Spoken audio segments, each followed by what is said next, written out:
15 বছরে একজন ব্যক্তিকে ছাড় দেয় নাই।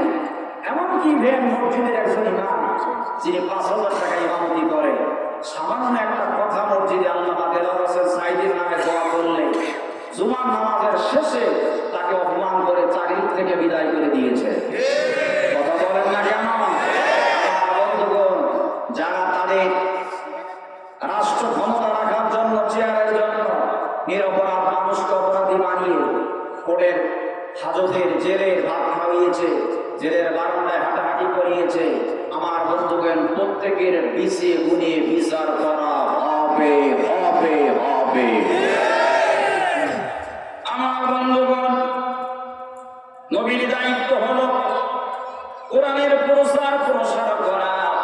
আল্লাহ বললেন, নবী ভয়ের কোনো কারণ নাই, আমি আল্লাহ তোমাকে হেফাজত করব, আমি আল্লাহ তোমাকে হেফাজত করব, ভয়ের কোনো কারণ নাই। নবী দাওয়াতি কাজ করলেন, কালিমার দাওয়াত দিলেন, ইসলামের দাওয়াত দিলেন। আমার বন্ধুগণ, নবীর দাওয়াতি কথা শুনে, কালিমার কথা শুনে মানুষগুলি যখন কালিমা পড়ে মুসলমান হতে লাগলো, আবু জেহেলের কানে সংবাদ চলে গেল মক্কার জমিনে। আবু জেহেল প্রস্তাব করল, মুহাম্মদ মহব্বতে বলেন সাল্লাল্লাহু আলাইহি ওয়াসাল্লাম। আবু জেহেল বলতেছে, ও মুহাম্মদ, একটা প্রস্তাব তোমার কাছে করি। দুইটা। প্রথম নাম্বারের প্রস্তাব হলো, নবী গো, তোমাকে একটা কাজ করতে হবে। কি কাজ? ওই কাজটা পরে বলতেছি, তবে ওই কাজটা করলে তোমাকে আমি কি দেব সেটা আগে শুনে নাও। আবু জেহেল বলছে, মুহাম্মদ, আমি তোমাকে নারী দেব, সবচেয়ে সুন্দরী নারী মক্কায়, যেটা তুমি পছন্দ করো, কারণ আমি মক্কার নেতা, সেই নারীর সঙ্গে তোমার বিয়ে হবে। 2 নম্বরে, মুহাম্মদ, এই মক্কার সকল সম্পদগুলি তোমার নামে দেওয়া হবে, ওই সম্পদগুলি তুমি ভক্ষণ করবে, ভোগ দখল করবে। 3 নম্বরে, নবী গো, এই মক্কার প্রেসিডেন্ট, মক্কার ক্ষমতা তোমার কাছে দেওয়া হবে। আল্লাহর নবী বললেন, আবু জেহেল, নারী দেবা, গাড়ি দেবা, আর টাকা দেবা, মক্কার নেতা বানাবা। জানতে চাই আমি নবীর কি কাজ করা লাগবে? আবু জেহেল বলছে, কাজ তেমন কিছু না, বরং আরো ছুটি দেব। কি দেবে? ছুটি দেব, কাজ কমাই দেব। কি কাজ কমাই দেবা? আবু জেহেল বলছে, নবী গো, একটু মেনে নাও, শুনে নাও, গাড়ি হবে, টাকা হবে, গাড়ি হবে, অর্থ হবে, চেয়ার হবে, সব তুমি পাবে, শুধুমাত্র একটা কাজ, তুমি কালিমার দাওয়াতটা বন্ধ করে দাও। একটু মন খারাপ করে বলেন নাউজুবিল্লাহ। আল্লাহ নবী বললেন, ও আবু জেহেল, তোমার যে ক্ষমতা আছে, যেটা তুমি দিতে পারো আর যেটা তুমি পারো না, সব যদি আমাকে দাও, তারপরে আমি নবী কালিমার দাওয়াত বন্ধ করব না। কারণ আল্লাহ বলেন, ওয়ামান আহসানু কাওলাম মিম্মান দাআ ইলাল্লাহি ওয়া আমিলা সালিহান ওয়া ক্বালা ইন্নানি মিনাল মুসলিমিন।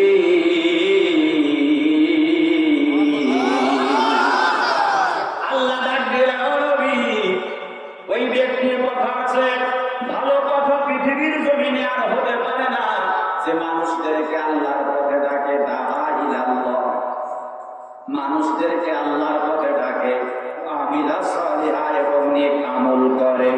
এরপরে বলে, ওয়ালা ইন্নানি মিনাল মুসলিমিন, আমি সাধারণ মুসলমান। মুসলমান দাবি করতে গেলে 2টা কাজ করা লাগবে। 1 নাম্বার হলো দাআ ইলাল্লাহ, মানুষদেরকে আল্লাহর পথে ডাকতে হবে, আল্লাহর দিকে ডাকতে হবে। 2 নম্বরে আমলে সালেহা, নেক আমল করতে হবে। এরপরে দাবি করতে হবে আমি মুসলমান। আমার দেশের কিছু নেতা বলে, আমরা নামাজ পড়ি, রোজা রাখি, আমার নেত্রী তাহাজ্জুদ পড়ে, আমার নেত্রী নামাজ পড়ে, আমার নেত্রী ফরজ বাদ দেয় না, কোরআন তেলাওয়াত করে। এই শয়তান তো নেত্রী যদি কোরআন তেলাওয়াত করে থাকে, 5ই আগস্টে বঙ্গভবন আমার বন্ধুগণ দখল করলে দেশের সোনার ছেলেরা, কোরআন শরীফ পাওয়া যায়নি, নামাজের মুসাল্লাও পাওয়া যায়নি। 2টা জিনিস পাওয়া গেছে, কিন্তু আমি মুখে বলতে পারবো না। আমার বন্ধুগণ, 2টা জিনিস বঙ্গভবনে পাওয়া গেছে। আমি চিন্তা করি, তোমার ওই বয়স 78 বছর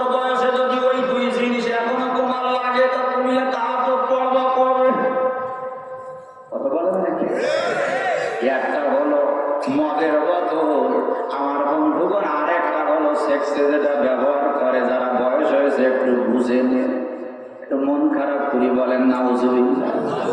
আমার বন্ধুরি কোরআন শরীফ পাওয়া যেত আর যদি নামাজের মশাল্লা পাওয়া যেত বুঝে নিতাম তোমরা সত্য কথা বলেছ। এখন বুঝে নিলাম তোমরা মিথ্যাবাদী ছাড়া আর কিছু না। বন্ধুগণ আমার, দাইলাল্লাহ মানুষদেরকে আল্লাহর পথে ডাকে, আল্লাহর দিকে ডাকে, আল্লাহর জন্য ডাকে, নিজে নিয়ে আমল করে। নবীজি ডাক দিলেন, ও আবু জেহেল, তোমার প্রস্তাব মানতে পারবো না, কারণ আমি মুসলমান।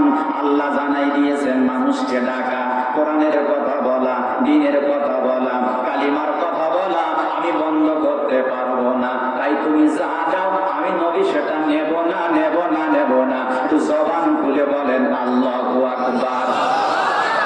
বলল তাকে আরব নেতা, চলবে না আর কোরআনের কথা।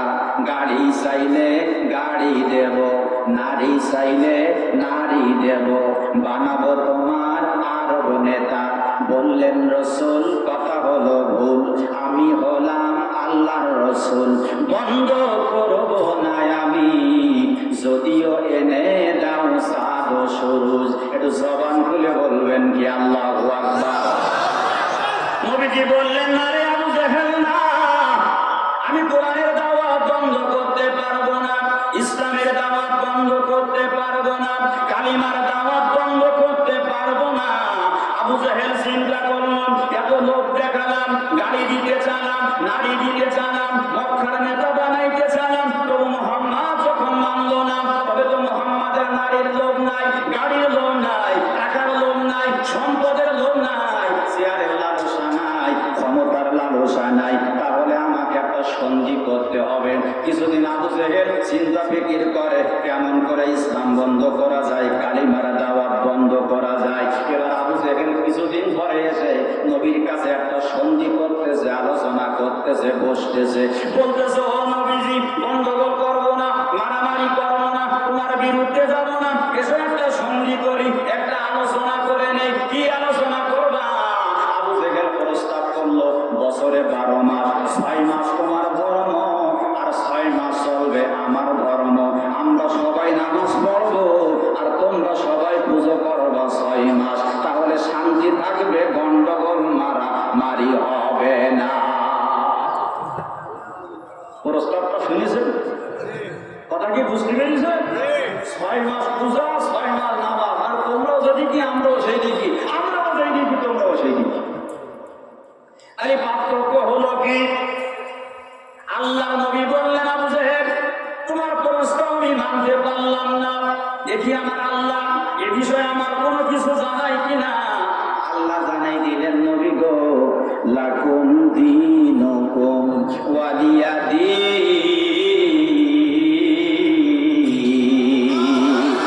আল্লাহ জানাই দিলেন, নবী, যার ধর্ম সে পালন করবে, শান্তিপূর্ণ ভাবে পালন করবে। তাই বলে এই ধর্ম ওই ধর্মের সাথে মিশানো যাবে না। যার ধর্ম সে পালন করুক, মুসলমান মুসলিম ধর্ম ইসলাম ধর্ম পালন করবে, হিন্দু আমার ভাইরা তাদের ধর্ম তারা পালন করবে, খ্রিস্টান বৌদ্ধ যত ধর্ম পৃথিবীতে আছে তাদের ধর্ম শান্তিপূর্ণ ভাবে পালন করবে। তাই বলে আমার বন্ধুরে, দুই ধর্ম একসঙ্গে পালন করা যাবে না। বাংলায় এসে ঘন্টা দেবা আর ভারতে যে সিঁদুর পরবা, হবে না, হবে না, হবে না। আছে না নাই? বাংলায় এসে ঘন্টা দেয়, অনেক টাকা না, টাকা এরকম ঘন্টা দেয় আর হাতে নেয় তসবি, কি পড়ে তা আল্লাহ জানে, আর ওইটি জানে। এর মধ্যে ভারতে যে দেখি কপালে সিঁদুর মাকে, একেবারে কপাল জুড়ে। আছে না নাই? ওদের সাথে হ্যান্ডসাপ করে, হাতে হাত দেয়, কোলাকুলিও করে। একটা ভিডিও আপনারা দেখেছেন, বিদেশি লোক এসে রাষ্ট্রদূত বাংলাদেশে বিদায় দেওয়ার সময় আর কোলাকুলি করিতে বিদায় দিয়েছে। আমার বন্ধুগণ, আমি আপনারা বিচলিত হচ্ছেন না? মন খারাপ করতেছেন? আস্তে আস্তে সব আলোচনা আসবে। যে যেটা মনে করতেছেন যে হুজুর এটা বুঝলেন না কেন, আস্তে আস্তে সব আলোচনা আসবে। আমার বন্ধুগণ, আগেকার দিনে ওই যে ঘরে চাল ছিল নালা, খড় দিয়া, নালা দিয়া, আপনারা দেখেছিলেন? তারপরে এখন টিন অ্যালবেস্টার দিয়ে ঘরে চাল ছায়, ওইটা প্রথম কিন্তু ওই প্রথম থেকে শুরু করে আস্তে আস্তে সাইডে সাইডে উপরের দিক যায়, না কি বলেন? আর উপরে একটা মাঝখান দিয়ে একটা থাকে, কি বলে? মটকা। আমার এলাকায় মটকা বলে। তো মটকা কিন্তু আগে মারা যায় না, মটকা মারে কখন? শেষে। তো আমি এরা আস্তে আস্তে ছাতি ছাতি দিই, শেষে গিয়ে মটকা মারবো। কি আপনারা কষ্ট পাবেন নাকি? কেউ কি অসন্তুষ্ট হবেন নাকি? আসুন, যতটুকু পারি ইনশাআল্লাহ সব বিষয়ে অল্প অল্প করে বলতে বলতে যাই। যুবক ভাইরা এখনো যারা হাটে ঘাটে, তারপরে দোকানে আসো, আমি তোমাদেরকে আহ্বান করছি, তোমাদের জন্য গভীর রচনীতে আমি কিছু কথা বলবো, বলি ইনশাআল্লাহ। বন্ধুগণ, নবীজি বললেন, তোমার ধর্ম তুমি পালন করো, আমার ধর্ম আমি পালন করব। তাই বলে আমি তোমার সাথে পূজা করতে পারবো না। আমার এলাকায়, আমার দেশে কিছু মানুষ আছে যারা বলে ধর্ম যার যার, উৎসব সবার। এটা কোনোদিন হতে পারে না। মুসলমান মিথ্যা বলবেন না, সত্য করে উত্তর দিবেন। আমরা দৈনিক প্রতিদিন 5 ওয়াক্ত নামাজ পড়ি, আমাদের সাথে অন্য ধর্মের কোন মানুষ কি সেজদা দেয়? আমার বন্ধু, সপ্তাহে একদিন জুমার নামাজ পড়ি। জুমার নামাজে কোনো ব্যক্তি, অন্য ধর্মের কোন লোক আমাদের সাথে কি মসজিদে কাতারে দাঁড়ায়?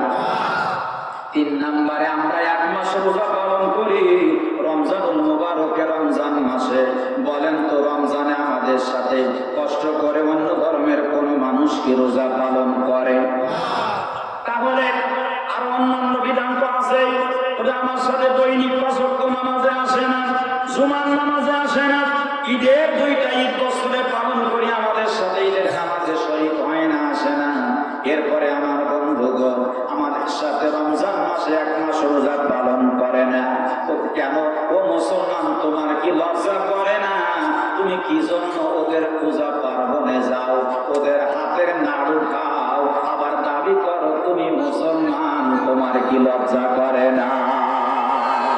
কিছু কিছু মুসলমান দুর্গা পূজা দেখতে যান, কিছু কিছু মুসলমান দুর্গা পূজা দেখতে যান দাদা বাবুদের খুশি করার জন্য, ওদের হাতে বানানো নাড়ু খান, দাবি করেন আমরা মুসলমান।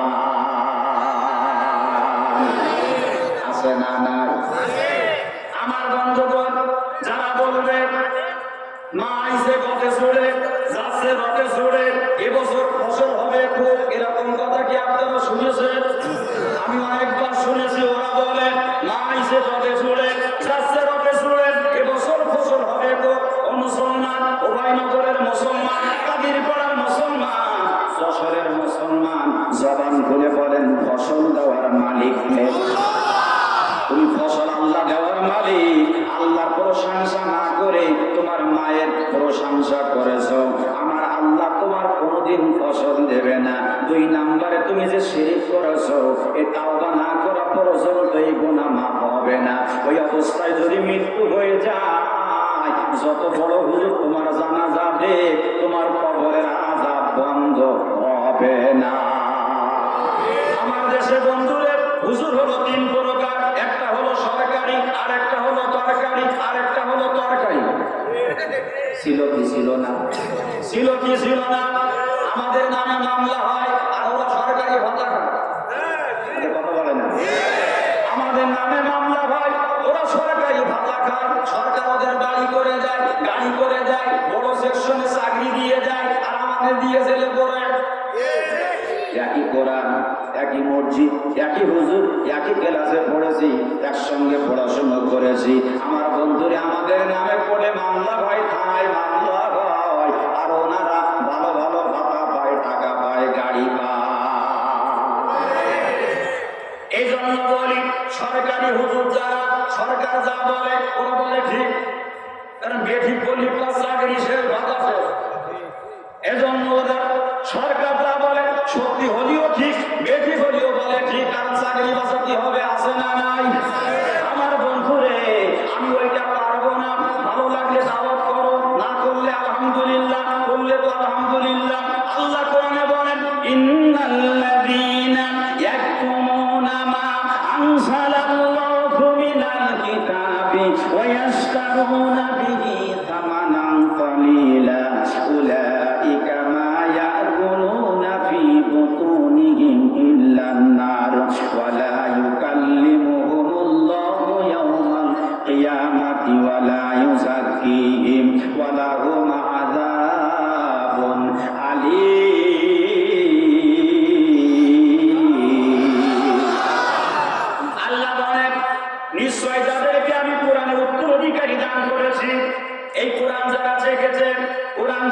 জেনেছে, কোরআন যারা পড়েছে, আল্লাহ বলেন কাতামায়া কোনো মানে গোপন করা, জানার পরে যারা গোপন করলো, সঠিক কথাগুলি বললো না, চাকরি যাওয়ার ভয় অথবা ভাতা বন্ধ হবে এই ভয়, সঠিক কথা যারা বললো না, বিনিময়ে হাদিয়া নিল, ইমামতি করে বেতন পেল, মাদ্রাসায় চাকরি করে বেতন পেল, সঠিক কথা প্রসার করলো না, যা কিছু পেটে ঢুকাইলো আগুন ছাড়া আর কিছু না, কিয়ামত ওই বক্তা হুজুর আলেম তার সঙ্গে আমি আল্লাহ কথা বলবো না, তার দিকে তাকাবো না, বলাই উসাকিহি জানার পরে গোপন করে যারা, তাদের পবিত্র করা হবে না, ওয়ালাহুম আযাবুন আলীম জানার পরে গোপন করে যারা, কঠিন আযাব পাবে তারা। এই আয়াতের দিন থেকে পড়লাম, ওই দিন থেকে সিদ্ধান্ত নিলাম কোরআনের সঠিক কথা বলতে গেলে যদি আমার গায়ে পড়ে, আমার পিতার গায়ে পড়ে, যদি আমার জেলে যেতে হয়, জরিমানা দিতে হয়, ফাঁসির কাষ্ঠেও যদি ঝুলতে হয়, তবু ঝুলতে রাজি, কিন্তু কোরআনের কোনো কথা আমি গোপন করতে রাজি নই। আমার বন্ধুরে, সাধারণ মানুষ ইসলামের যতটা ক্ষতি না করেছে, কিছু কিছু টুপিওয়ালা বেশি ক্ষতি করেছে। কথা বলেন না কেন? আমার বন্ধুরে বোঝানোর জন্য অনেক সময় বলি, লোহার তৈরি কুড়াল কাঠের গায়ে জোরে জোরে আঘাত করে, কাঠ একদিন ডাক দিয়ে বলে, কুড়াল ভাই আমি হলাম কাঠ, তুই হলি লোহা, তোর সঙ্গে আমার কোনো শত্রুতা নাই, এত জোরে আঘাত করিস কেন রে ভাই? কুড়াল তখন ডাক দিয়ে বলে, আঘাত করি কি আর সাধে, তাকে ইয়া দেখ তোর জাত ভাই কাঠ ঢুকিয়েছে আমার পাশার ভেতরে। কুড়ালের আষাঢ় বলে নাকি বলে? আষাঢ় কাঠ না লোহা, কোরআন বলতেছে তোরে যাক ভাই কাঠ যদি আমার পাশার মধ্যে না থাকতো আমি শক্তি পাতাম না, তোর আঘাত করতে পারতাম না, শুধু আঘাত করার শক্তি পাচ্ছি, এই জন্যই তো যাক ভাই ওই কাঠ ঢুকিয়েছে আমার পাশার ভিতরে। মুসলমান, এই কিছু কিছু টুপিওয়ালা ওই যে পাশার মধ্যে ঢোকার কারণে আজকে মুসলমানের চরম দুর্দশা দুর্দিন আমাদের কেটে গেছে। কথা বলেন না কেন? কিন্তু বাধা চিরদিন থাকে। কথা বলেন, বাধা চিরদিন থাকে। রেখো না মনেতে ভয়, বান্দা খোদা দূর হয়ে যাবে বাধা সব, তোমার আমার এক মালিক আছে, আছে না আমাদের রব, আছে না আমাদের রব।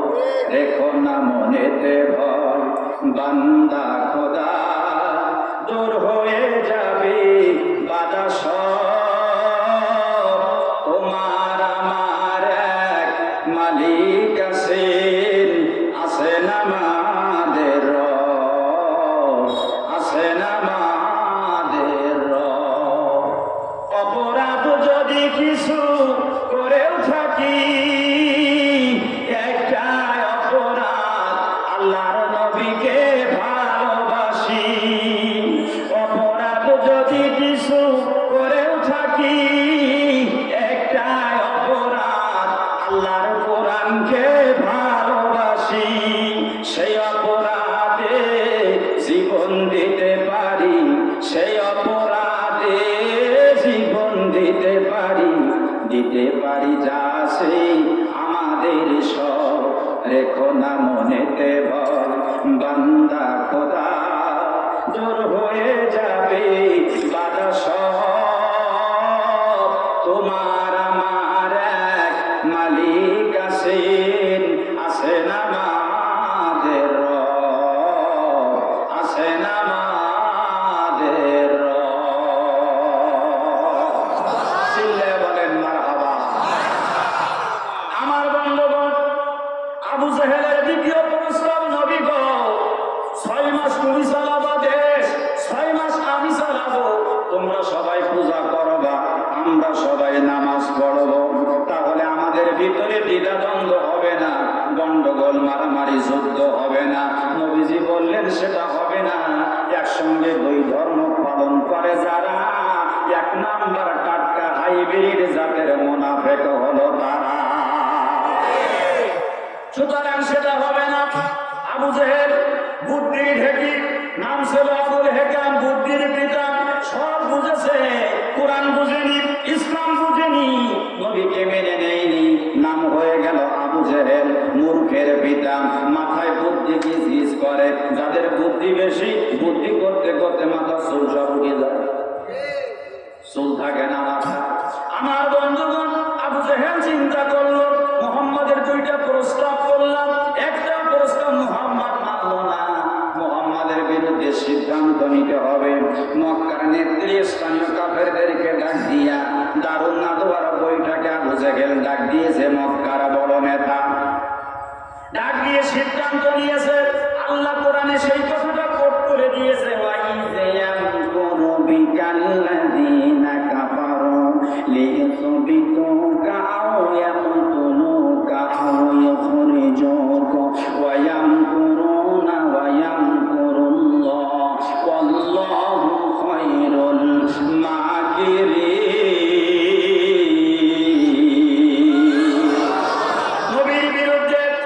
তিনটা সিদ্ধান্ত নিয়েছে, আমি আপনাদেরকে একটু পরে বলছি। আমার নবী মক্কার জীবনে, মক্কায় থাকা অবস্থায় একদিন আমার নবীর বড় ইচ্ছা হয়েছে কাবা ঘরের ভিতরে ঢুকে আমার আল্লাহকে একটু সেজদা করবে নবী আমার। কিন্তু কাবা ঘরটা তালাবদ্ধ আছে, তালা মারা, তালা লাগানো। ওই তালার চাবিটা আছে উসমান ইবনে তালহা, তার নাম উসমান ইবনে আফফান, যিনি নবীর জামাই, উনি নাই, আরেকজন, তার নাম হলো উসমান ইবনে তালহা। আমার নবীজি হাঁটতে হাঁটতে উসমান ইবনে তালহার কাছে যে বলছে, উসমান রে, আমার মনে চায় কাবার ভিতরে যাইয়া আমি আমার আল্লাহকে একটু প্রাণ ভরে সেজদা করব। উসমান রে, কাবার চাবিটা দি, আমি কাবার তালা খুলে আমার আল্লাহকে একটু সেজদা করব।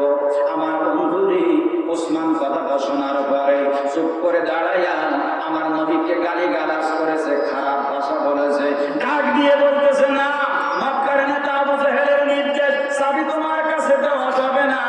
আমার বন্ধুরে, আমার নবী আবার সুন্দর করে কোমল ভাষায় বলছে, উসমান রে, কাবার চাবিটা দে, আমি কারোর কাছে বলবো না।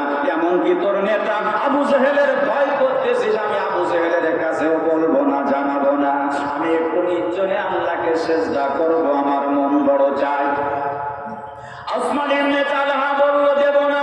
আমার নবী দ্বিতীয়বার আরো সুন্দর করে কাকুতি মিনতি করে নবীজি আমার খুব সুন্দর ভাষায় আস্তে করে বলছে, উসমান, একটা বারের জন্য দে, আমি কারোর কাছে জানাবো না, কাউকে বলবো না। এবার কথাটা শোনার পরে রে, আমার নবীর সুন্দর মোবারক চেহারার উপরে উসমান ইবনে তালহা আঘাত করেছে, ঘাড়ে ধাক্কা দিয়ে আমার নবীকে জমিনের মধ্যে ফেলে দিয়েছে। আমার নবীজি জমিনের পরে দুইটা হাতে ভর করে দাঁড়ায় উসমানের দিকে শাহাদাত আঙ্গুল উঁচু করে বলে, উসমান রে, এই দিন শেষ দিন না, দিন আরো আছে, এই দিন নিয়ে যাবে সেই দিনের কাছে।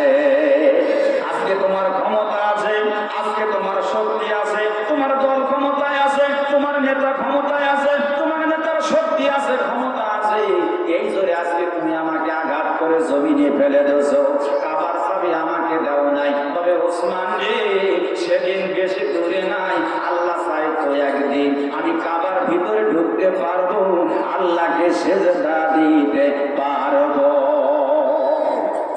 এজন্য আমি বলি, ক্ষমতার দাপট সব জায়গায় দেখানো যায় না, সব জায়গায় ক্ষমতার দাপট দেখায় যারা, মাঝে মাঝে জুতা পেটা খায় তারা।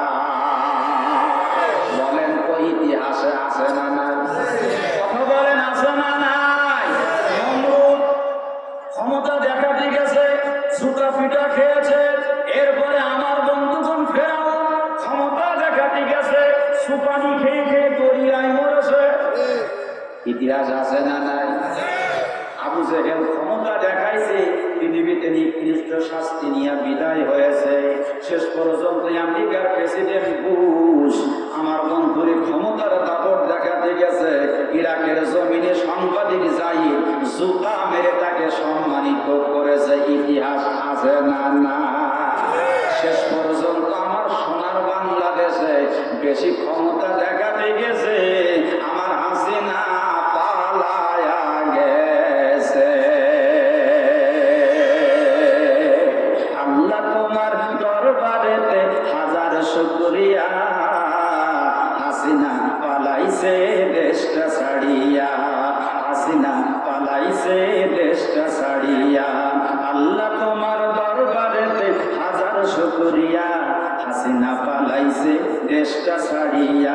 সকলের মুখে হাসি আসলো ফিরিয়া, স্বৈরাচার পালাইছে দেশটা ছাড়িয়া, সকলের মুখে হাসি আসলো ফিরিয়া। কোথায় আমলি, কোথায় কাদের কাকা, কোথায় গেল ওই জালিমের গরম গরম কথা? কোথায় আমলি, কোথায় কাদের কাকা, কোথায় গেল ওই জালিমের গরম গরম কথা? খেলা হবে, খেলা হবে, খেলা হবে। কি কাদের কাকা বলছো না? আরে কথা বলে না, বলছো না? সে খেলা করবে, সে গেলে আর গেছ মানে কি খুঁজে পাওয়া যাচ্ছে? যে আপনারা কথা বলেন, পাওয়া যাচ্ছে? খেলা হবে, খেলা হবে, খেলা হবে, খেলা হবে বলে কাকা গেল পালাইয়া। হাসিনা পালাইছে দেশটা ছাড়িয়া, স্বৈরাচার পালাইছে দেশটা ছাড়িয়া, সকলের মুখে হাসি আসলো ফিরিয়া। আল্লাহ তোমার দরবারেতে হাজার শুকরিয়া। হাসিনা পালাইছে দেশটা ছাড়িয়া, স্বৈরাচার পালাইছে দেশটা ছাড়িয়া, সকলের মুখে হাসি আসলো ফিরিয়া। অপরাধ বেশি করলে আমার বন্ধুগণ শেষ পরিণতি খুবই খারাপ হয়। কথা বলেন না কেন? কথা বলেন না কেন? এদিন একটা কল রেকর্ড শুনলাম, মোবাইলের কল রেকর্ড। তো এক নেতা হাসিনার সাথে কথা বলছে, তো উনি বলছেন আমি পাশাপাশি আছি, এই কাছাকাছি আছি, একটু সুযোগ পাইলে আমি ঢুকি পড়বো। আর আমার দেশের সোনা ছেলেরা তোমার রিসিভ করার জন্য জুতার মালা নিয়ে বসে আছে, তোমার রিসিভ করবে। কথা বলেন না কেন? আর একটা জায়গা আছে তুমি বানাই রেখে গেছো, নাম কি? কি ঘর? আয়নাঘর। আসলে আয়নাঘর না, ওখানে যে যায় সে জানে যে জানাটা কি। তুমি যে ঘরটা বানাই গেছো ওই ঘরে তোমার কিছুদিন রাখতে চাই। আপনারা মত আছে তো? সবার মত আছে তো? আমি জানি অবশ্যই আছে। এজন্য বলি তুমি যে একটু শর্ট করে আসবা, আর আমরা তোমার পক্ষে যাবো। বুঝলি, আমি সব ঢুকি পড়বো। আর আমিও তো শিক্ষা দিয়েছি, ছেলে মেয়েদের বলেছি যে তোরাও মানে চটকে থাকবি, ওই যে চটকুট ধরবে সে পটকুট ধরে রান্না করে ফেলবি। কথা বলেন না কেন? কথা বলেন না কেন? আল্লাহ ধরে ধরে ধরে না, ধরলে কিন্তু আল্লাহ আর ছাড়ে। কথা বলেন ছাড়ে? আমার বন্ধুগণ, আমি আপনাদের খেদমতে বলছি না, কষ্ট পাচ্ছেন না? আর আধা ঘন্টা কষ্ট হবে? চলবে? চলবে তো? আল্লাহ কবুল করুক, বলি আমি। হয়নি ভালো, হয়নি ভালো, হয়নি হবে কি? এই গোলা যদি লাফালাফি হয় নির্বাচনের সময় হয়, এই 15 বছরের বছর মতো হয় না, হবে না? কি কথা বলেন না? আমরা যাই টার্গেটে সেই টার্গেটে সে এসে বলি আমাদের হাত ছবি ধরে, হাতে গান গান ধরে দিদায় হাজার টাকা দেবো কি? এই জন্য আমরাও সুযোগ পাইনি। কি কথা বলেন না কেন? আমার বন্ধুগণ, আমি আপনাদের খেদমতে বলি, আবু জেহেল নবীকে 2টা প্রস্তাব করলো। 1 নাম্বার, নবী সব দেব কালিমার দাওয়াত বন্ধ করো। 2 নাম্বারে তুমি 6 মাস চালাও, আমি 6 মাস চালাই। আল্লাহ নবী সমস্ত প্রস্তাব প্রত্যাখ্যান করলেন। আবু জেহেল এবার সিদ্ধান্ত নিল 3টা। 1 নাম্বার হলো নিউজবিতু, আমার নবীকে গ্রেফতার করবে, নবীকে জেলে ভরবে। আপনারা বলেন তো নবীকে জেলে ভরেছে কি ভরে নাই? 2 নাম্বারে একটু সংক্ষেপ করে বলছি, 2 নাম্বারে আউয়াতুলু, কতলায় একটুলু মানে হত্যা করা, নবীকে মেরে ফেলবে, এই সিদ্ধান্ত আবু জেহেল নিয়েছে। 3 নাম্বারে খরজায় আক্রুজ মানে খরজায় আক্রুজ মানে বের করে দেওয়া। আমার নবীকে নবীর জন্মভূমি মক্কা থেকে বাহির করে তাড়াইয়া মদিনায় বার করে দিয়েছে। সুতরাং ইসলাম ওয়ালা যারা হবে, কোরআন ওয়ালা যারা হবে, ইসলামী আন্দোলন যারা করবে, কোরআনের পথে যারা অটলভাবে ভূমিকা পালন করবে, তাদেরকে ওই 3টা নির্যাতন সহ্য করতে হবে। 1 নম্বরে হলো গ্রেফতারি পরোয়ানা জারি হয়ে যাবে, ধরে ফেলবে। আমার বন্ধুরে, আমার বয়স চলতেছে 34 বছর, আমি 34 বছরের একটি যুবক সন্তান। আমার বন্ধুরে 53 বছর আগে বাংলাদেশ স্বাধীন হলো। এই বাংলাদেশের যুদ্ধ হলো, 53 বছর আগের মামলা আমার নামে ঢুকাইয়া দেশে।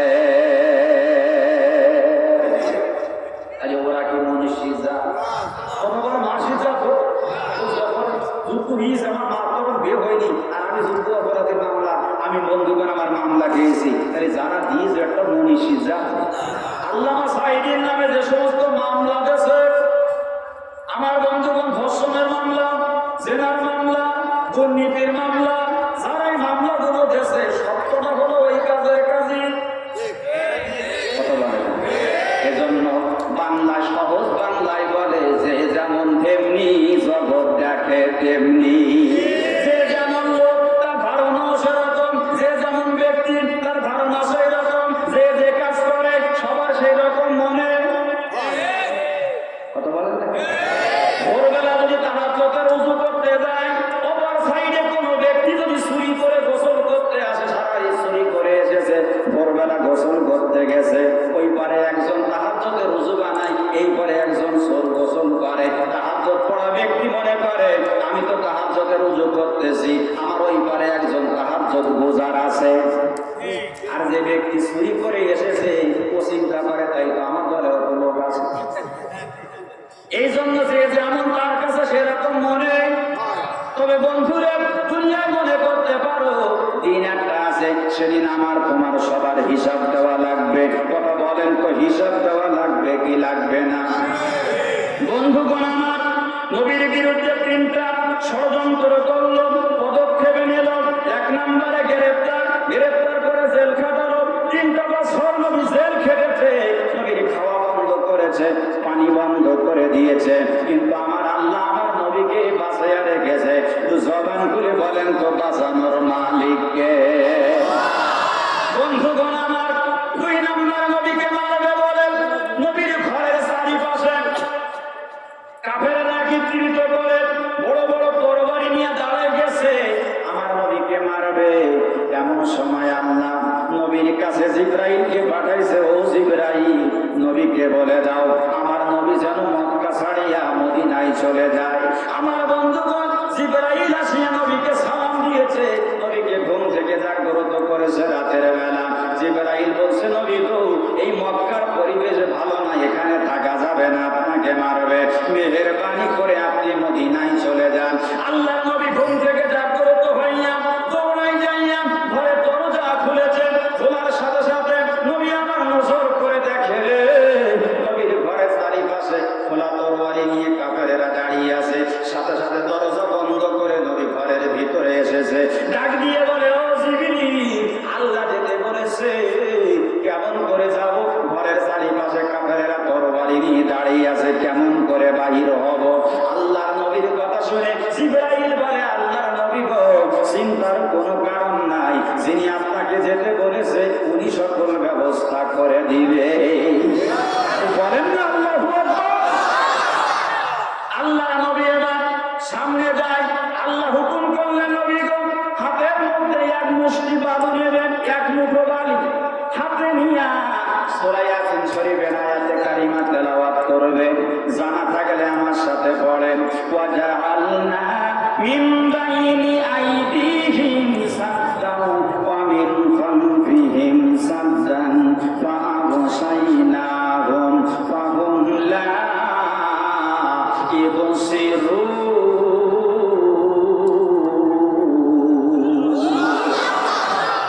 আয়াত শরীফ পড়ে আল্লাহ হুকুম করলেন, নবী এই বালুর উপরে তুমি একটু ফু দিবা, ফু, এইটুকু দায়িত্ব তোমার।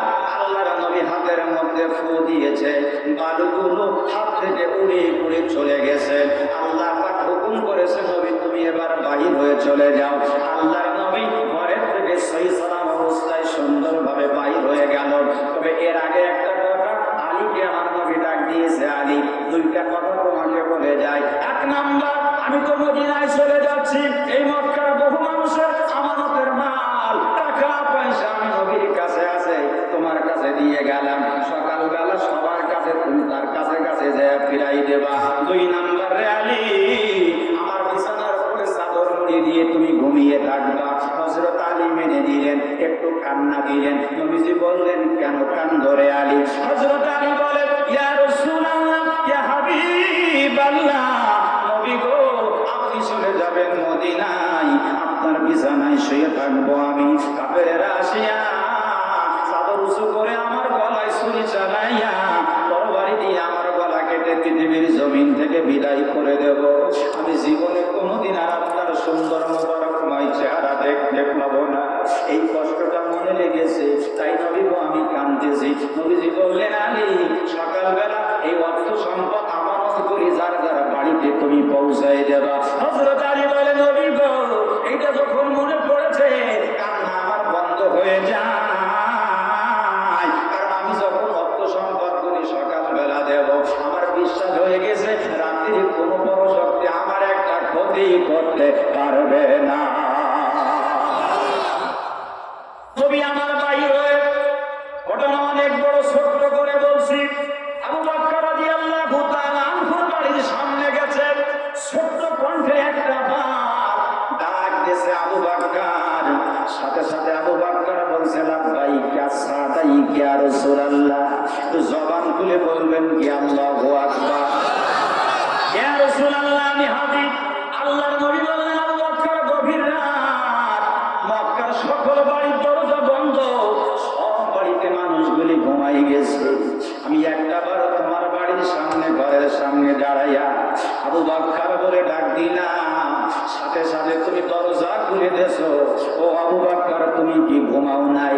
আবু বকর সিদ্দিক রাদিয়াল্লাহু তাআলা আনহু বলেন, ইয়া রাসূলুল্লাহ, ইয়া হাবিবাল্লাহ, নবী গো যেদিন আপনি আমাকে বলেছিলেন আজ থেকে 6 মাস পূর্বে একদিন আপনি মক্কা থেকে হিজরত করে চলে যাবেন মদিনায়, ওই দিন থেকে আজ পর্যন্ত 6টা মাস আমি বিছানায় পিঠ লাগাইয়া না ঘুমায়া দরজার সঙ্গে পিঠ দিয়া সারা রাত আপনার ডাকের অপেক্ষায় আমি দাঁড়াইয়া থাকি। ও মুসলমান, নবীর আশিক কাদেরকে বলে? নবী মুহাব্বত কাদেরকে বলে? আমার বন্ধুরে 2 খান জিলাপি খালাম আর হু হু জিকির করলাম, আছে না? আছে না? ফরিদপুরে মাহফিলে যাচ্ছি, ফরিদপুর আমার গাড়িটা পিছনে আর 2-3টা বাস গাড়ি আমার সামনে, তা দেখি লাফালাফি করতেছে, এরকম খালি আওয়াজ হচ্ছে ছাদের পরে বাসের ভিতরে। আমি ড্রাইভারের কথা কি রে ওটা লাফালাফি করতেছে, কিন্তু লাফালাফি তো কথা বলেন, আছে না? আছে না? কেউ বলে লাফাই লাফাই জিকির করলে আল্লাহ খুশি হয়, কেউ বলে না খুশি খুশি করলে আল্লাহ খুশি হয়, কেউ বলে না দাঁড়াইও না খুশিও না, মাঝামাঝি কায়দায় করলে আরো ভালো। কথা বলেন, আছে না? কিন্তু আমার বন্ধুরে আমি নিষেধ করি না, কিন্তু আল্লাহ পাক যেভাবে ডাকলে খুশি হয় সেভাবে ডাকতে হবে। আমার বন্ধুরে ওরা বলে, জীবন মরণ নাই ভাসাইলাম খাজা তোর নামে, আমাকে লইয়া চলো মদিনার পরে। ও নামে কোন জিকির কি আছে? আমি যতটুকু লেখাপড়া করেছি, যতটুকু বুঝেছি, জিকিরের শব্দ হলো 4টা। 1 নাম্বার হলো সুবহানাল্লাহ, 2 নাম্বার হলো আলহামদুলিল্লাহ, 3 নাম্বার হলো লা ইলাহা ইল্লাল্লাহ, 4 নাম্বার হলো আল্লাহু আকবার। ও নামের কোন জিকির বাবা আমি পাইনি। আছে না নাই? আছে না নাই? এখন যদি আমি সত্য কথা বলতে যাই আমারও দোষের গুণ। ওরাও কিন্তু একটা টুপিওয়ালা, ওই যে বলছিলাম না আপনারা, কিছু কিছু টুপিওয়ালার কারণে ইসলামটাকে তারা বিবৃত করে ফেলেছে। আমার বন্ধুগণ অনেক কথা ওদিকে আর যাওয়া যাবে না। আবু বকর রাদিয়াল্লাহু তাআলা আনহু আসলেন, নবীকে বললেন, ইয়া রাসূলুল্লাহ চলেন আমরা চলে যাই। কেমন করে যাওয়া? আবু বকর বলছে, নবী কেমন ভাবে যাবে? আমার নবী বলছে, আবু বকর, আবু জেহেল এমন মেধা সম্পন্ন, আমরা যদি হাঁটিয়া হাঁটিয়া যাই আমাদের পাদের চিহ্ন দেখে, পায়ের চিহ্ন দেখে আমাদের ধরে ফেলবে। আমরা যদি উঠে করে যাই, উঠের পদ চিহ্ন দেখে আমাদের নিশানা ঠিক করে ফেলবে। কেমন করে যাব? আবু বকর সিদ্দিক রাদিয়াল্লাহু তাআলা আনহু বললেন, ইয়া রাসূলুল্লাহ আপনি আমার পিঠে ওঠেন, আমার কাঁধের করে ওঠেন, আমি কাঁধে করে নিয়ে আপনাকে গন্তব্যে নিয়ে যাব। আমার নবীকে কাঁধে করে নিয়ে হযরত আবু বকর সিদ্দিক পিছনে একটা কাপড় বেঁধে দিয়েছেন, আর আবু বকর বুড়ো আঙুলের করে বৃদ্ধ আঙুলের করে ভর করে করে হাঁটিয়েছে, যাতে করে পদচিহ্ন যেন সম্পূর্ণ না পড়ে। আর পিছনের একটা কাপড় বেঁধে দিয়েছে মিশে যায় বালুর সাথে। এভাবে করে ইতিহাস আপনাদের জানা, গাড়ে সুরের মধ্যে আমার বন্ধুগণ অবস্থান করেছে। সেখান থেকে আমার নবী মদিনায় চলে যায়। আইয়ুব আনসারীর বাড়িতে আমার নবী অবস্থান করে। মক্কা থেকে বিতাড়িত হইয়া আমার নবী 8 বছর পর্যন্ত মক্কায় আর আসতে পারে নাই। 8 বছর পরে আমার নবীজি সাহাবীদেরকে সঙ্গে করে আমার নবী বলছে, আমার সাহাবীরা 8 বছর আগে মাতৃভূমি ছেড়েছি, এবার আমি মাতৃভূমি দখল করতে যাব। একটু জবান খুলে বলা যাবে কি সুবহানাল্লাহ। নবী আমার মাতৃভূমিতে যাওয়ার জন্য এক নাই দুই নাই 10,000 সৈন্য সাজাইছে, 10,000 সাহাবীদেরকে নিয়ে আমার নবী মক্কা আক্রমণের জন্য নবী আমার রওনা করেছে। অনেক বড় ইতিহাস। নবী বলেছে, আমি যে মক্কায় যাব এই সংবাদ যেন কেউ মক্কায় বলবা না। আমার নবী মক্কার কাছাকাছি এসে সংক্ষেপ করে বলছি, একটা জায়গায় তাবু বেড়েছে রাত্রিতে অবস্থান করার জন্য। মক্কায় একটু সামনে, পরের দিন নবী মক্কায় ঢুকবে। এভাবে করে কথা চলতে চলতে এক পর্যায়ে সংবাদটা মক্কায় চলে যায়। ওই সময় মক্কার নেতা ছিল আমার বন্ধুগণ আবু সুফিয়ান। যখন নবীজি মক্কায় আসতেছে 8 বছর পরে, তখন মক্কার প্রেসিডেন্ট, মক্কার ক্ষমতায় আমার বন্ধুগণ আবু সুফিয়ান সংবাদ পেয়েছে মুহাম্মদ রাসূলুল্লাহ সাল্লাল্লাহু আলাইহি ওয়াসাল্লাম মক্কা আগমনের জন্য আসতেছে। একজন গোয়েন্দা বিভাগকে ডাক দিয়েছে, দিকে আইদিন মুহাম্মদ কজন মানুষ দিকে কজন মানুষ দুনিয়া আস্তে আস্তে হাঁটতে হাঁটতে গেছে যে নবীজি কজন মানুষ এনেছে। নবীজি কৌশল করে বলেছে, যুদ্ধ মানে একটা কৌশল। সুবহানাল্লাহ বলেন। প্রতিপক্ষকে ঘায়েল করা কৌশল দিয়ে নবীজি বলেছে, রাত্রিতে আমরা খাওয়া দাওয়া করবো, ওটা চুলা জ্বালাও, কিন্তু চুলা যেন বেশি হবে। চুলা কি হবে? বেশি হবে। তোমরা সব জায়গায় আগুন জ্বালাই যাবে, রান্না করো। গোয়েন্দা বিভাগ আসিয়া যাকে মাঠে খালি চুলা আসে, তো চুলা জ্বলা শুরু করেছে। মানুষ তো রাত্রি দেখা যাচ্ছে না, তো আগুন জ্বলে যেখানে সেটা গণনা শুরু করেছে। এই বুদ্ধি ফজর হয়ে গেছে। ও চিন্তা করলো এখন পরিষ্কার হয়ে যাবে, ফজর হয়ে গেছে, সবে সাজা হয়ে যাবে। এখন মুহাম্মাদের বাহিনীতে আমার দেখতে পাই যে আমি আবু সুফিয়ানের লোক, মক্কার গোয়েন্দা, আমার জীবনে ফিরে যেতে পারবো না। ও শুরু করেছে ওই থাক মানুষ গোনা লাগবে। চলে গেছে মক্কা। আবু সুফিয়ান বললো, খবর কি? ওদের নেতা, খবর আর কি বলবো, মানুষ তো বলতে পারলাম না, খালি সোলা বুদ্ধি খবর। আবু সুফিয়ান বলতে, কি গোয়েন্দাগিরি করি, পাঠালাম মানুষ গুনতি, আচ্ছা এই সোলা ঘুরে আসিস, তোর দ্বারা হবে না। আরেকজন দেখতেছে, তুই একদিন গোয়েন্দা বিভাগ, তুই যে দিকে সকালবেলা কখন মানুষ ঘরের টাইমে চলে যাস, ও সকালবেলা গেছে, সকালবেলা আর একটা কৌশল দিয়েছে যে তোমাদের বাথরুম খানা, তোমাদের এই যে পায়খানা হাজত হবে কম, একটা পায়খানার সামনে বড় বড় লাইন থাকবে, সকালবেলা লাইন দেবা, তোমরা দাঁড়িয়ে থাকবা, একজন কাজ মেটাবে চলে আসবে, আর একজন যাবে। সকালবেলা যে গোয়েন যাইছে ও সেটাকে মানুষ আর দেখো কি খালি পায়খানার সামনে বড় বড় লাইন সারি করি, ও দাঁড়িয়ে চিন্তা করলো মানুষ গণনা করে লাইন করে আগে দিন সারি গুনতি লাইন গুনতি মনে করেন সকাল 8টা বেজে গেছে। চিন্তা করলো এবার ওরা পায়খানা ফেরা সব শেষ, আমার যদি দেখতে পাই তা আমার জীবন শেষ। তো যা গুনিসই বলুন তাক চলে গেল মক্কায়। আবু সুফিয়ান বলল, খবর কি পাইলে না, খবর আর কি বলবো, মানুষ কখন গুনতে পারলাম না, লাইন গুনতে বেরা। আবু সুফিয়ান বলল, রাত্রি 1টা বাড়ালাম মানুষ গুনলো যে ইসুলা, সকালে 1টা বাড়ালাম মানুষ গণনা করলো লাইন, সঠিক খবর পালাম না, তোদেরতে হবে না, তোরা খাও বেতন খাচ্ছি। কথা কি বুঝতে পেরেছি? তোরা খাও বেতন খাচ্ছি, বাংলাদেশে অনেক ডিপার্টমেন্ট লাগে না, নিজের দয়ের লোক নিজের লোক ঢোকানোর জন্য খাও বেতন দিতে এই পর্যন্ত পুষিয়েছে। কথা বলেন আসে না? না আসে না? এখন তো গাছ আলা করলে হবে না, আমরা 15 থেকে 17 বছর চলেছি, এখন সামান্য একটু জ্বালালি কষ্ট খালি হবে না, একটু খাটা লাগবে, একটু কষ্ট করা লাগবে, কিছু মনে করলে হবে না, হবে না, হবে না।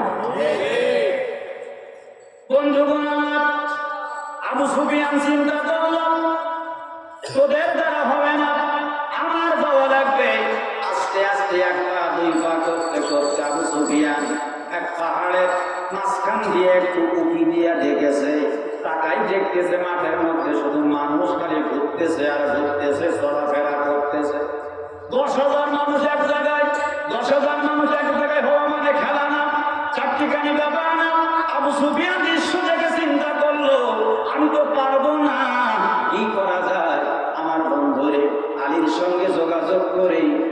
সুফিয়ান কালিমা পড়ে মুসলমান হয়ে গেছে।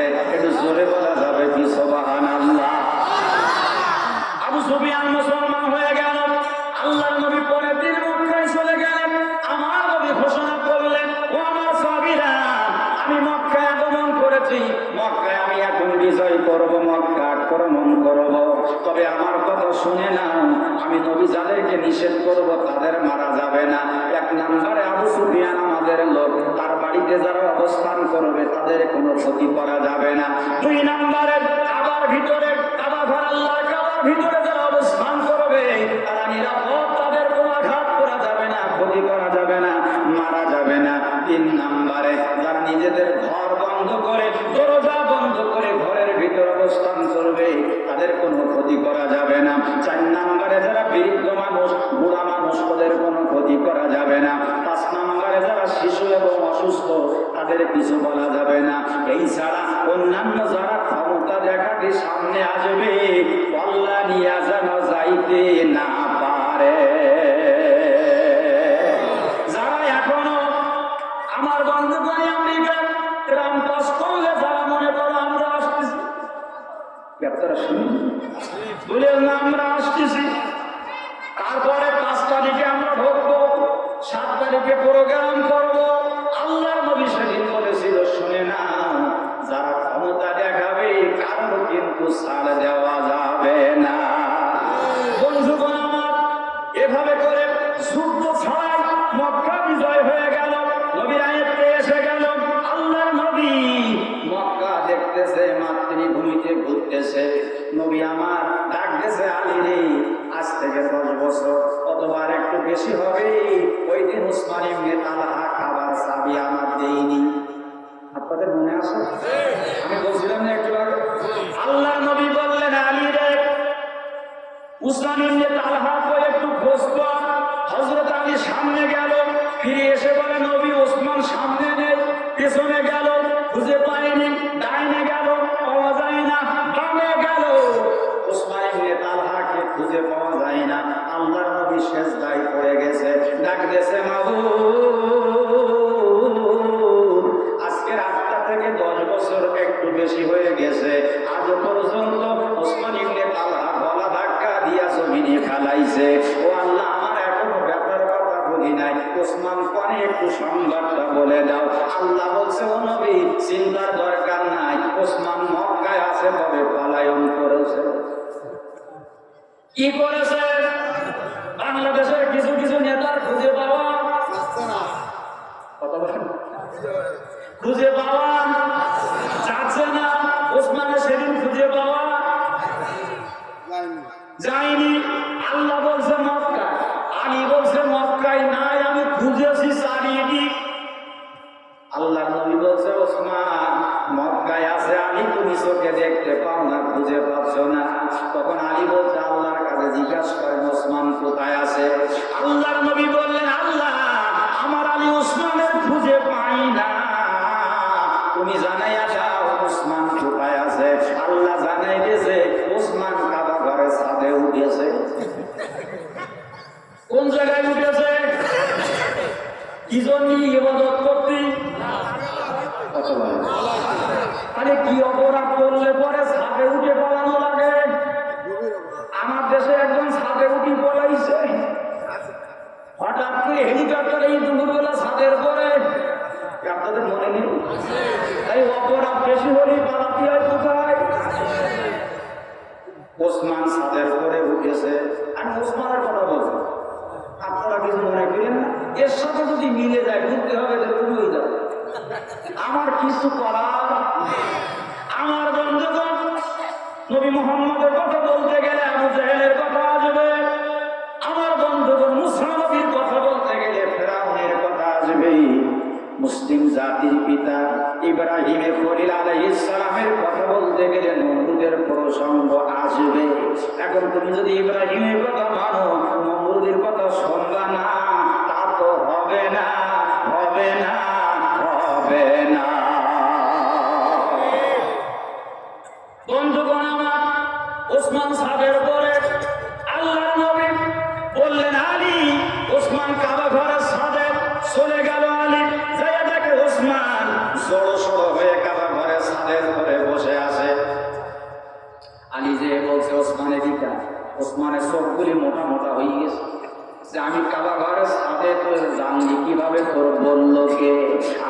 বলছে যে জানে সেই বলেছে যে তুই ছাদের উপরে আসি, ওই কেউ জানে না, আমি খুব লুকাইয়া লুকাইয়া পালাইয়া পালাইয়া এসেছি, কারোর সঙ্গে বলিনি, কেউ আমার দেখিনি, তুই কেমন করে জানলি? হযরত আলী বলছে আল্লাহ জানে, আমার নবীকে আল্লাহ জানাইছে, নবী আমার ভক্তে পাঠাইছে।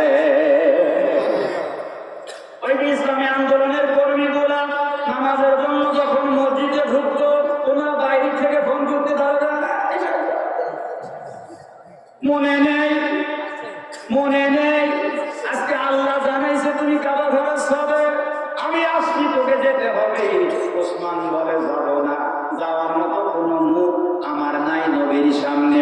ওসমানের কথা শুনে হযরত আলী বলছে সহজে গেলে ভালো, আনা বলে কিন্তু আমি হাত ব্যবহার করব। তুমি কি জানো আমি আলী কোন হাত দিয়ে ব্যবহার করব? আমার সামনে থেকে কোনো বীর পুরুষ কিন্তু আজ পর্যন্ত যেতে পারে না। ওসমান বলল বুঝতে পেরেছি। আস্তে আস্তে করে হাঁটতে হাঁটতে নবীর সামনে এসেছে, আমার নবী কোনো কথা বলে নাই, শুধুমাত্র হাতটা বের করে সামনে ধরেছে। ওসমান তাড়াতাড়ি পকেটে হাত দিয়ে চাবি বের করে কাবা ঘরের চাবি নবীর হাতে দিয়ে দিয়েছে। একটু জোরে বলা যাবে কি সুবহানাল্লাহ? চাবি সেদিন দেয়নি, নবীকে আঘাত করেছে, আজকে নবী চাবি চাইনি, সাথে সাথে দিয়ে দিয়েছে। ক্ষমতা চিরদিন থাকে না, ক্ষমতার অপব্যবহার যারাই করেছে সবাই ছাড়িলে আমার আল্লাহ ধরেছে। ক্ষমতার অপব্যবহার যারাই করেছে সবাই ছাড়িলে আমার আল্লাহ ধরেছে। নমরুদ ফেরাউন হামান ওদের মাতৃ লাগাইনি কামান, নমরুদ ফেরাউন হামান ওদের মাতৃ লাগাইনি কামান, কারো কারো নীল দরিয়ায় চুপাই মাইরাছে সবাই ছাড়িলে আমার আল্লাহ ধরেছে। কথা বলেন তো, সে আল্লাহ আছে না? না, ওসমান চাবি দিয়ে দেশে, নবী কাবার দরজা খুলে কাবার ভিতরে নবী আমার প্রবেশ করেছে, নামাজ আদায় করেছে, আল্লাহর কাছে করন্দন করেছে, নবী আমার কেঁদেছে। এর আগে আমি আপনাদেরকে একটা কথা বলি, এটা একটা হাফিজিয়া মাদ্রাসা এতিমখানার মাহফিল। আমার বন্ধুরি, আমার একটি কথা মনে পড়ে যায়। আজ থেকে আমার বন্ধু, আমি যখন 22 বছর আগে হাফিজিয়া মাদ্রাসায় লেখাপড়া করতাম, আমার বাড়ির থেকে 17 কিলোমিটার দূর ছিল আমার মাদ্রাসাটা। আমি মাদ্রাসায় পড়তাম হাফিজিয়া। আমার আব্বা প্রতি মাসে প্রতি সপ্তাহে একবার করে আমাকে দেখার জন্য যেত।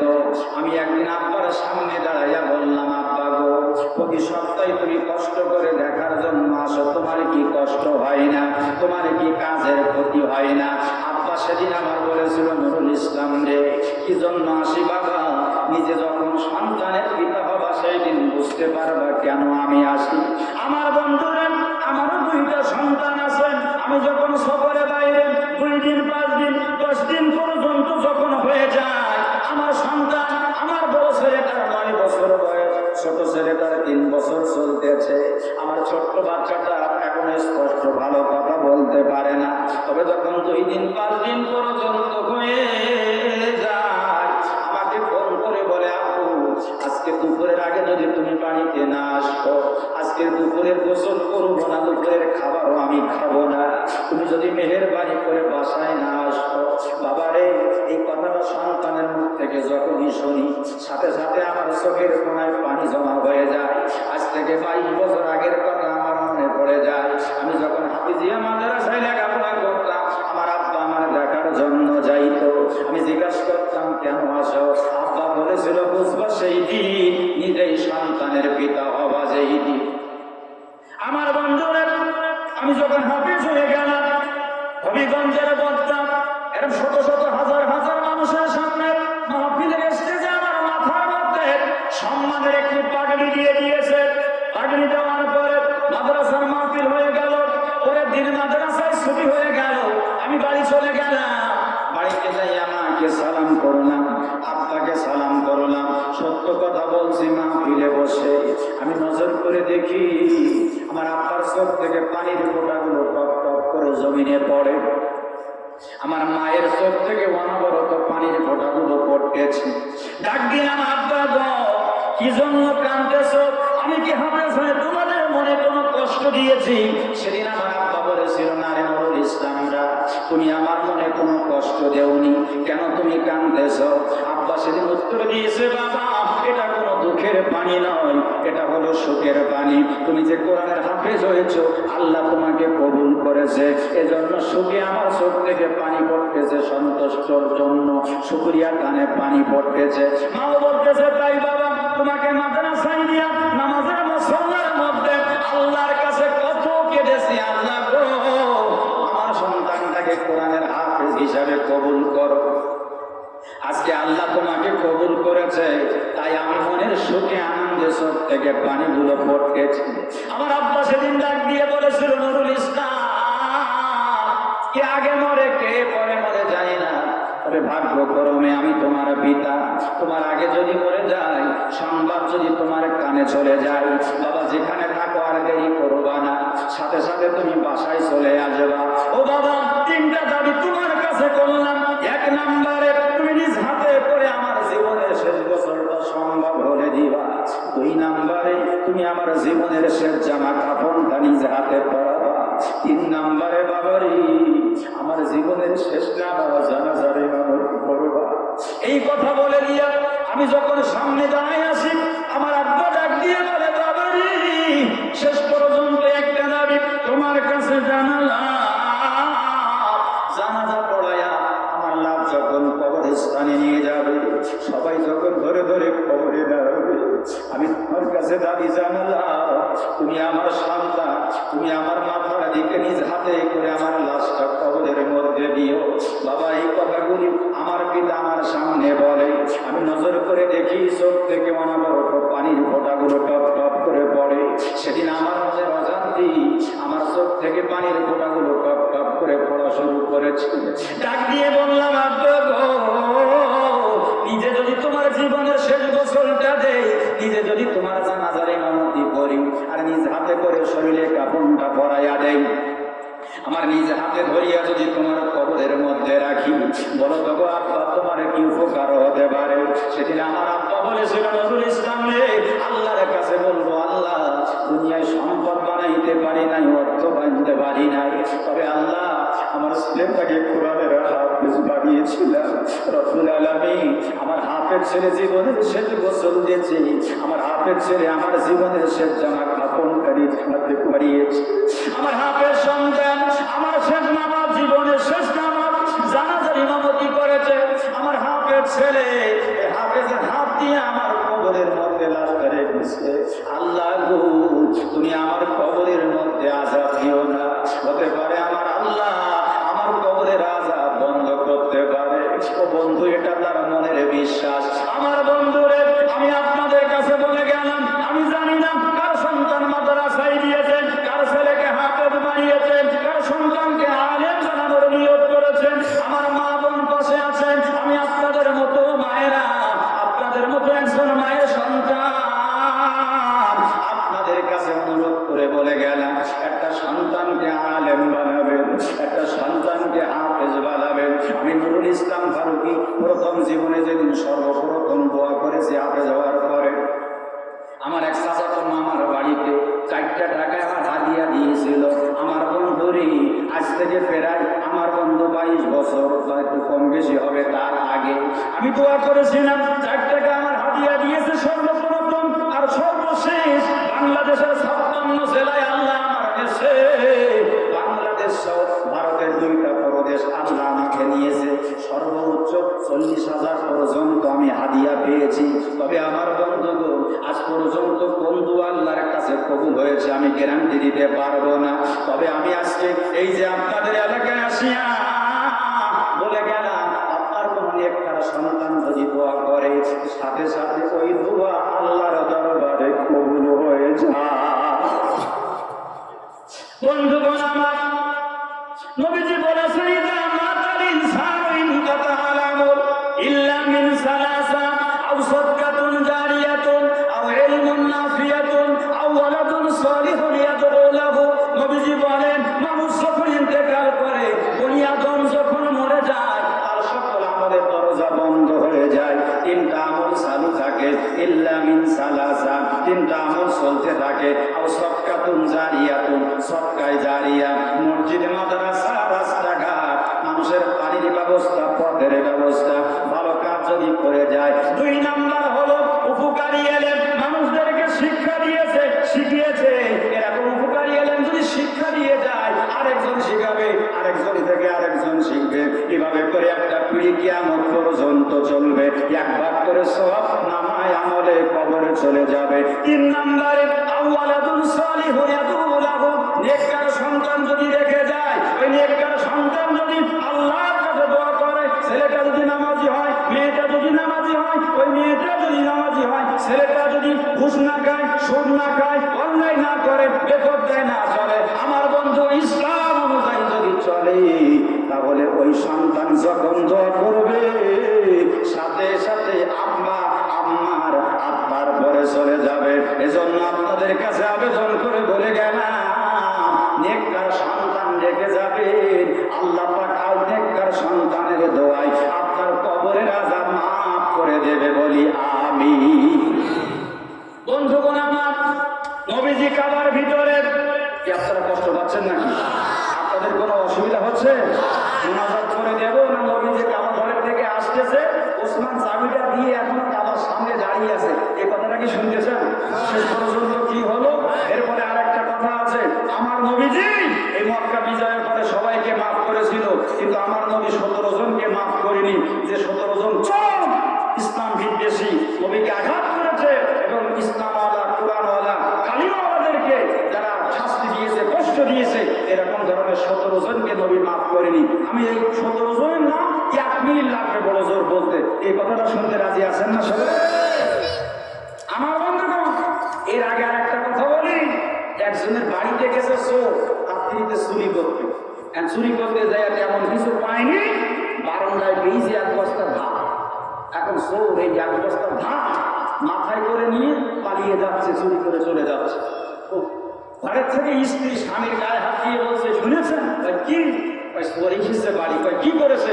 ওই 1 বস্তা ধান চুরি করে নিয়ে চলে যাচ্ছে, কিছু বলে। স্বামী বেচারা ঘরের থেকে বাইর হইয়া আস্তে করে বাইরে এসে দেখে সে চোর পালাই চলে গেছে, বহু একটু তালা দিয়েছে, তালা দিয়ে ধরতে পারলো না। ফিরে এসে ঘরে বসে, কানের উপর বসে, মাথায় হাত দিয়ে বসে বসে চিন্তা করতেছে।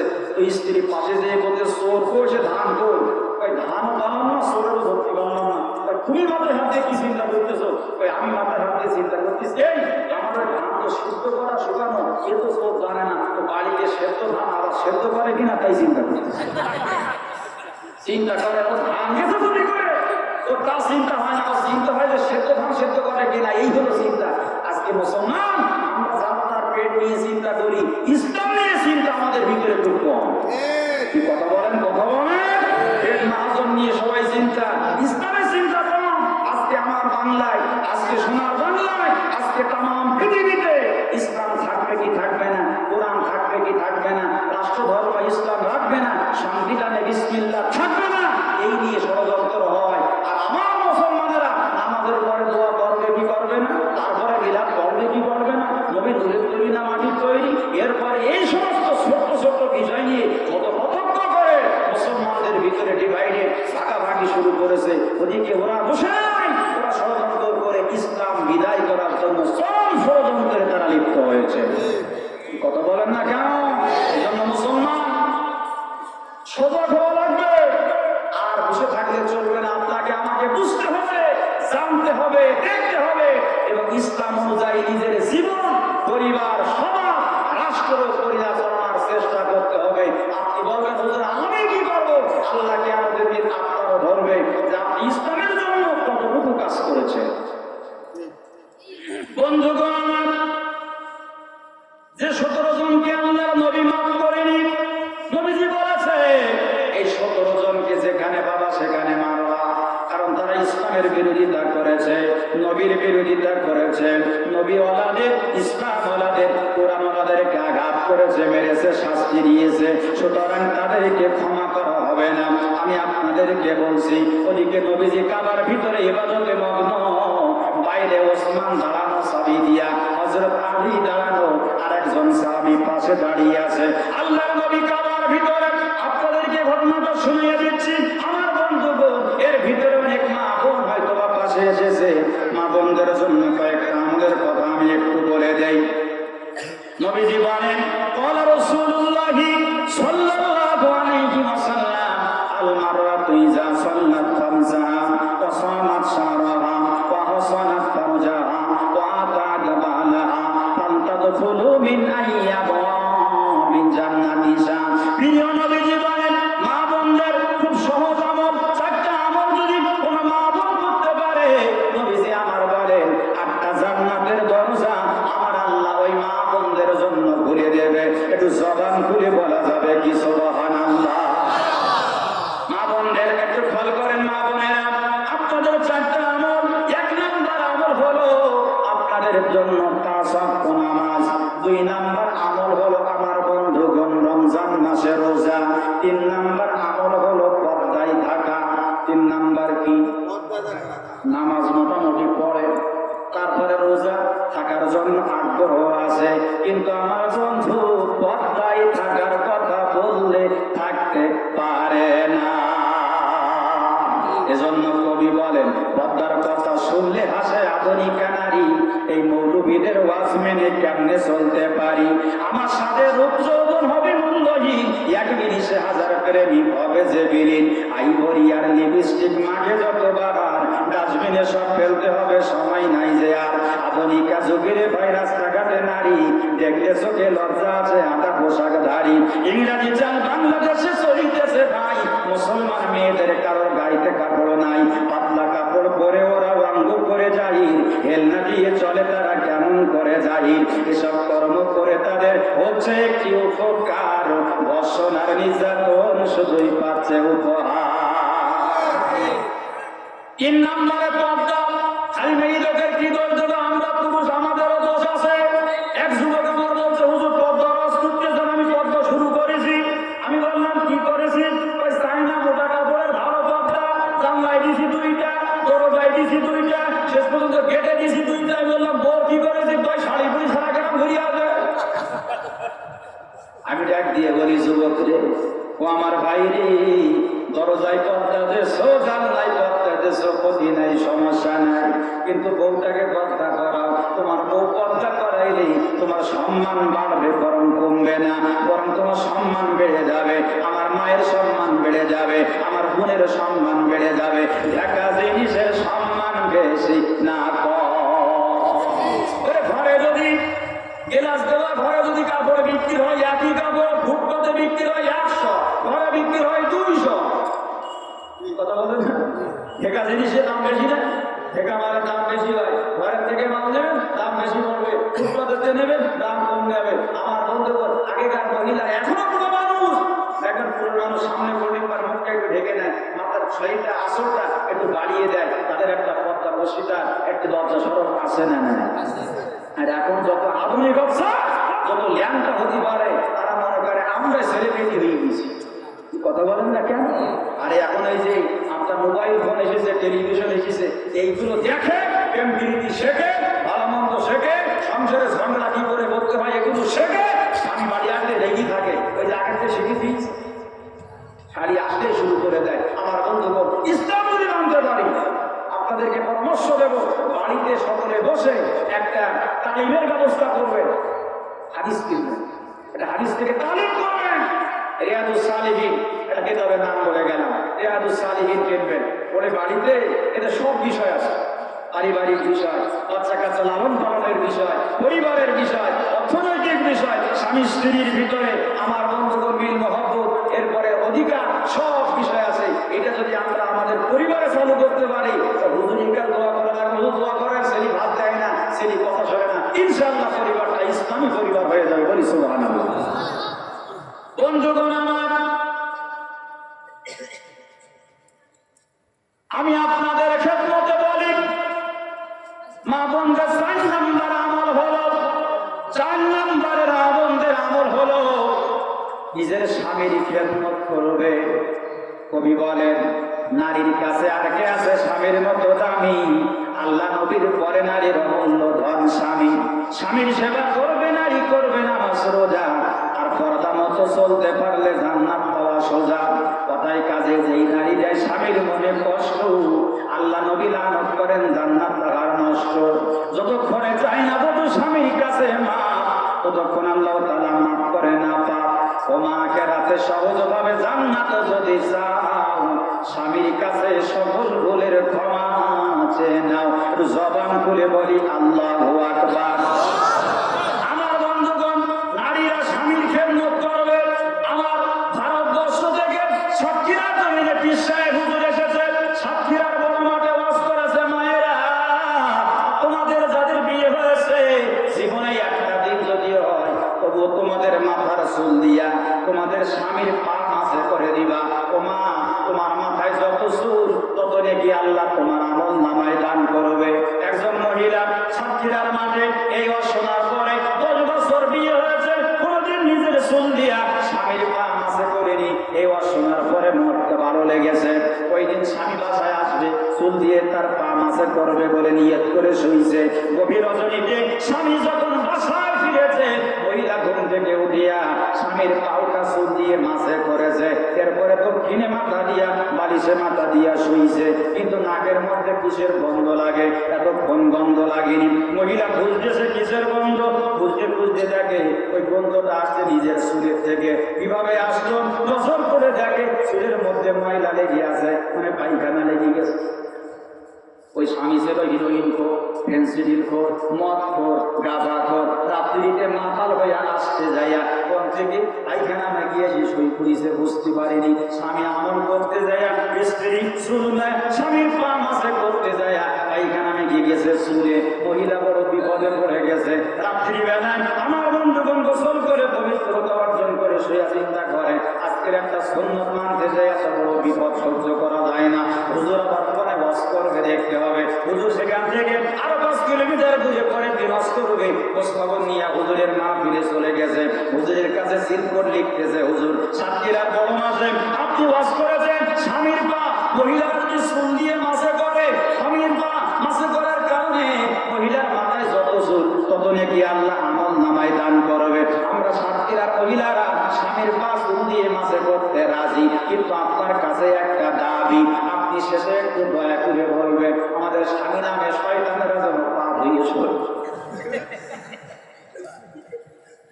তার কারণ আমি আমল করতে যে বিপদে পড়েছি, এজন্য আমি আপনাদের বলি, মহিলারা যে আমাদের খেদমত করে না, এর আমাদেরও কিছু দোষ আছে। খেদমত নিতে গেলে আমাদের পা ধুয়ে শোয়া লাগবে। আল্লাহ কোরআনে বলেন, হুন্না লিবাসুল্লাকুম ওয়া আনতুম লিবাসুল্লাহুন্না। স্বামী হলো স্ত্রীর পোশাক, স্ত্রী হলো স্বামীর পোশাক। তার মানে হলো স্বামী স্ত্রী যদি, আমার বন্ধুগণ একজন যদি ইসলামের বিরুদ্ধে চলে যায়, স্বামী স্ত্রীকে বুঝাবে, স্ত্রী স্বামীকে বুঝাবে। আমি যখন অস্ত্র খুলনার মাঠে করলাম, স্ত্রী স্বামীর পোশাক, স্বামী স্ত্রীর পোশাক। এক যুবক বলছে, হুজুর আমল তো আমি করি। আমি বললাম কিভাবে করি? আপনি বললেন স্বামী স্ত্রীর পোশাক, স্ত্রী স্বামীর পোশাক। আমল আমি শুরু করেছি, আমি 3টা গেঞ্জি কিনেছি, 3টা জিন্সের প্যান্ট কিনেছি, বড় 3টে করে কিনেছি। নাউজুবিল্লাহ পড়বেন। জিন্সের প্যান্ট আর গেঞ্জি কিনতে বলতে বলতে স্বামী স্ত্রীর পোশাক, স্ত্রী স্বামীর পোশাক আমি বানানো শুরু করছি। আচ্ছা আপনারা বলেন, মহিলা আর পুরুষের এই যে পোশাকের পার্থক্য আছে না নাই? কি কথা বলেন, আছে না নাই? বাংলাদেশের এই নীতি, নারী হতে চাই পুরুষ জাতি। বাংলাদেশের এই নীতি, পুরুষ হয়ে গেছে নারী জাতি। কে বা নারী কে বা পুরুষ না করা যায় অনুমান। ডুবলো হাদিস পাক কোরআন, আজি কেন ঘুমাও মুসলমান। ডুবলো হাদিস পাক কোরআন, আজি কেন ঘুমাও মুসলমান। একটু চিল্লায়া বলেন না আল্লাহু আকবার। মা বোনরা 4টা আমল বলে দিলাম। 5 ওয়াক্ত নামাজ, রমজান মাসে রোজা, পর্দায় থাকা, স্বামীর খেদমত করা। 4টা আমল মা বোনেরা করলে আল্লাহ জান্নাত দিয়ে দেবেন। এবার আপনাদের মাঝে বলি, এই যে 17 জনের নাম কি শুনতে চান? 2 নম্বরে আল্লাহর নবী চলে গেছে কাবার, বাইরে দাঁড়ানো ওসমান সাহাবী নবীর কাছে দেশে সহজে। নবী সাহাবী কি করলো? ওসমানকে দিল না নিজের কাছে রাখলো? আমানত নবী কি করলো? এটা কি আপনারা জানতে চান? অবশ্যই বলে দেব, বলার জন্যই তো আমি এসেছি। রাত বেশি করব না, তবে আমি আপনাদের খেদমতে একটু আরজ করব। এই যে মাদ্রাসাটা আপনারা দেখতেছেন, এই মাদ্রাসাটা এই গ্রামে হয়েছে, আপনারা খুশি না বেজার হয়েছে?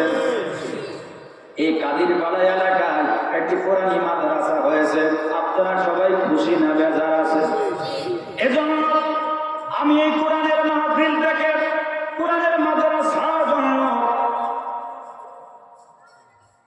আপনাদের কাছে একটু আবেদন জানাবো।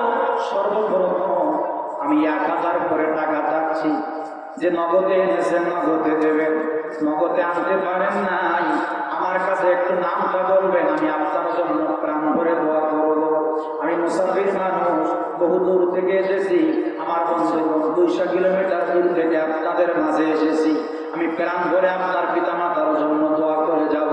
আমি মুসাফির, আপনার মায়ের জন্য, পিতার জন্য, ছেলের জন্য, মেয়ের জন্য দোয়া করব। আপনি অসুস্থ